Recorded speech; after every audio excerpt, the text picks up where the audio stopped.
What's going on, YouTube? What you doing? Huh? Getting some money? I hope you're getting some money. Yeah, you better be getting some money. If you didn't know, it's Block Life Vlogs, aka the Trucking Block, back with another video. Like, comment, subscribe. Hit the thumbs up, notification bell. Does not cost you a thing. Comment down below. Interact with me. I interact back. If you don't like my video, hit the dislike. YouTube analytics, right? So, breaking news. I came across a story while sitting at a receiver today. I'm now at a shipper, taking the load from Cleveland, Tennessee, on back to Chicago, Illinois, then from Chicago, Illinois to somewhere in Indiana. I forgot the city name, and then back home to enjoy the weekend. Hopefully I can get some content out of my new car. I finished the paperwork for it yesterday, and maybe take you guys along for a ride. Even though it's stick shift, maybe I'll get a mount or something I can put on the dash, or well, not the dash, because the dash is leather. I don't want to do that. Maybe the glass, and I can give y'all some content about my car. But anyway, I'm sitting at a receiver, the last place I was at, right? And I'm reading. Now, again, I don't go looking for these stories. I'm gonna do this at least once a week. I'm gonna put out a video about a story from CDL Life or wherever I get it from, and that's who I'm gonna give credit to on these stories. Last story was from CDL Life, when I talked about the man shooting at a box truck going down the highway. The trucker shooting at a box truck going down the highway in a road rage incident. This week, CDL Life brought to my attention a truck driver killing his co-driver and dumping his body along the road. Ain't that crazy? It made me think for a minute, like, dang. You know, I told you guys how I didn't want to have a teammate when I was a rookie, right? When I first started trucking. Or maybe I didn't tell you guys, but if I did, you already know the deal. But briefly to go over it, at USX, after you go on the road with a trainer for a certain amount of time and then come back, you upgrade. And then, which they probably, I don't know if they're going to do away with that, because now they're, the FMCSA is requiring training before you get your CDL. A lot of places might not even, you know, make you go out with a training like that no more. I don't know for a fact, but back when I came in, I went to USX. I went on the road for like 3 months. I know it's not supposed to be that long, but it ended up being that long because of vacations. It was during the holiday season, unfortunately. So we took a lot of time off at home.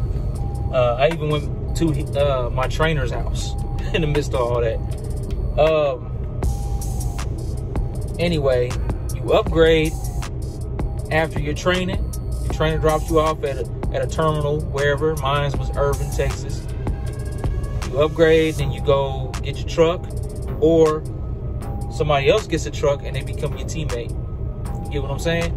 So I upgraded, and the person they tried to line me up with, because I knew it was about to happen, and I already had in my head that I want to run solo. He calls me, we have a conversation. I immediately tell him no, I'm good. Reason being is because he said he gonna snitch on me. He basically was like, if you go too fast, you don't make a wide enough turn, or you brake on the side of the highway, anything, I'm telling on you. That's what he said. I'm like, why would you start the conversation off like that? Weird. So I straight up told him, like, hey, man, I'm good. I'm going to find somebody else. So then they sent me somebody else. And then the next dude was like, weird, man. Weird. Dungeons and Dragons to the 20th power. Like, I have no problem with somebody being a nerd, or, you know, they're into certain things.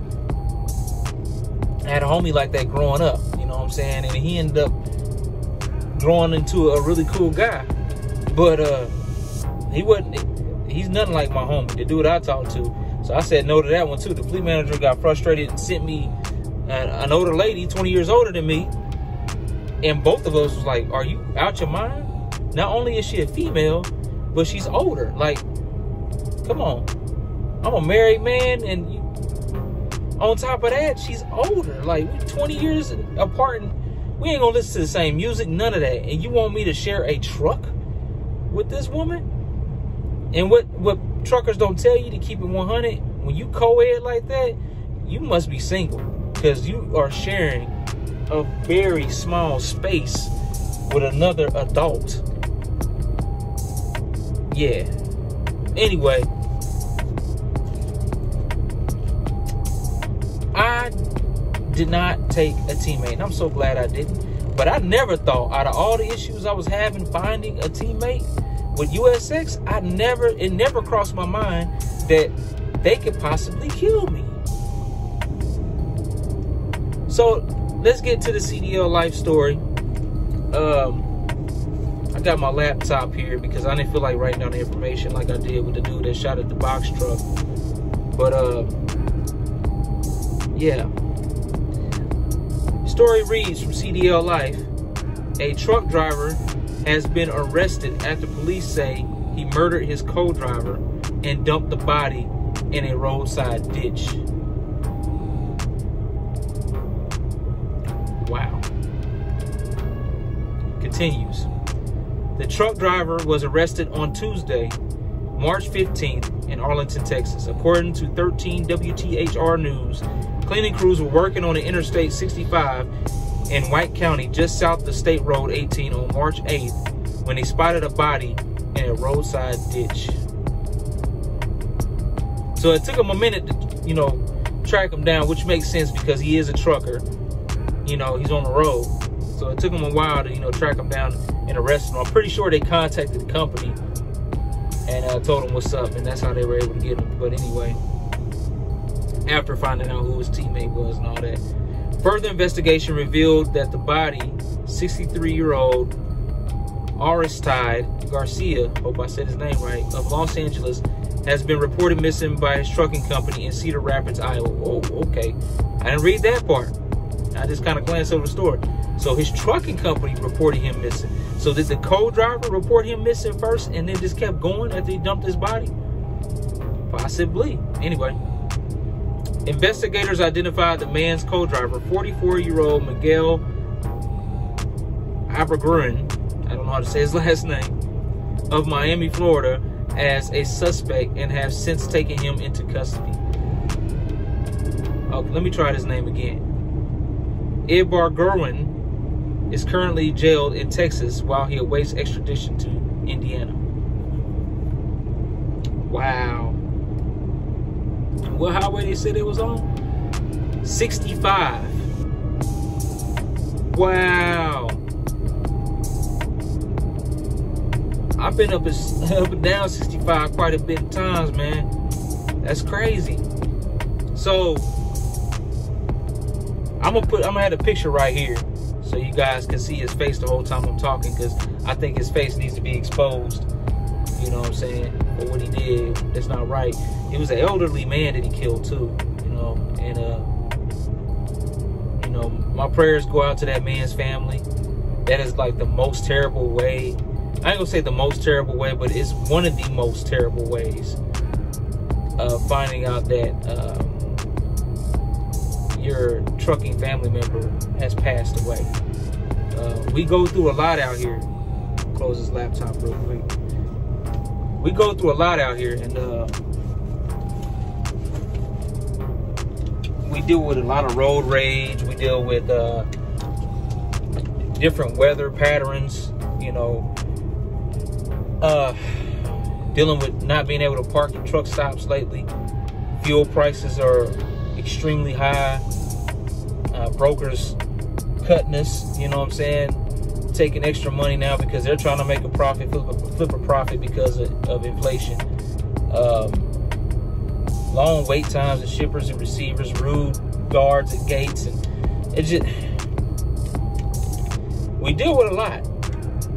And for the ones that are teaming, you guys really deal with a lot, because like I said, I did not want to accept a team member for my own personal preference, because I don't want to share this small space with another grown person. I just know how I am. I'm too much of a neat freak. I always said when I was younger, OCD. I'm gonna say borderline OCD now, because being a married man with kids, I mean, I have to let that, it's not, OCD don't exist in my household, because I gotta let it go. I got little kids, they're gonna tear up. But I just like stuff clean, like my whip, my car, and this truck, and my wife's car. I'll clean her car for her, because I just like vehicles to be clean. I like my area, any work area that I'm working in, it has to be clean. So I don't want to share with somebody, even though they might be clean, I just don't want to be in the cab with somebody for that amount of time. I just don't. I don't want to meet new people too. I have that issue, right? And don't get me wrong, I am sociable. Like, it was a guy I talked to for like 20 minutes straight while I was getting unloaded at the receiver I went to last. I don't mind like random run-ins like that, but being forced to get to a cab with somebody I don't know, like, you're living with me now, like, today I'm by myself, now I'm living with you? Nah. So my hat goes off to you team drivers. It takes a lot of patience, because you and your teammate might not mesh that well. And some teams do mesh well. And, you know, maybe I was wrong, because my trainer and I meshed very well. And when it came to team driving, we did very well. We covered a lot of ground. I mean, his checks were nice. Because as a trainee, you're not going to get paid nothing. But, like, at the time, for me, it was $70 a day. Whew. I know. Hurt, don't it? But, and look at me now. But, my hat goes off to you team drivers, but my heart goes out to that man's family. He did not deserve none of that, no matter how big the argument was. I don't care if he was the aggressor in an argument. If you weren't assaulted and it wasn't self-defense, and you pulled over immediately after hurting him fatally, then you are heartless. You are heartless. He hurt that old man and pushed his body out the truck and left him in a ditch to rot. I hope you get everything that's coming to you. Rest of your life in the penitentiary, because that man was probably just trying to provide for his family, pay his bills, and stay out the way. And you took that from him and his family, took his life away. Be careful out there, truckers. You never know what can go down. It's kind of like when police officers go out with a partner. Because I'm going to say this. All police are not bad police. And I'm going to say a majority of them do turn a blind eye. But the good ones out there sometimes get paired up with a bad one. And they're not going to have you back. And I'm pretty sure that sometimes throughout history, people have gotten killed mysteriously and their partner survived. You never know who you're working with. You never know who you're working with. So this might change, you know what? This might change the rules with FMCSA. You know how they get, man. When something pop off like this, a body found on the side of the road because a teammate killed his co-driver for a mega carrier too? Oh, man. The carrier's name is not on that news article either, by the way. You know they're going to keep that under wraps. Because they know that could stain their reputation. Just like Swift. Swing wise a freaking trailer, right? I'm going to leave y'all alone. But anyway, on a serious note, watch your back. Be careful. Be diligent. So, like I said before, it's the Truck and Block, aka Block Life Vlogs. Like, comment, subscribe. Hit the thumbs up notification bell. Does not cost you a thing. Comment down below. Interact with me. I interact back. If you don't like my video, hit the dislike. YouTube analytics, right? Peace.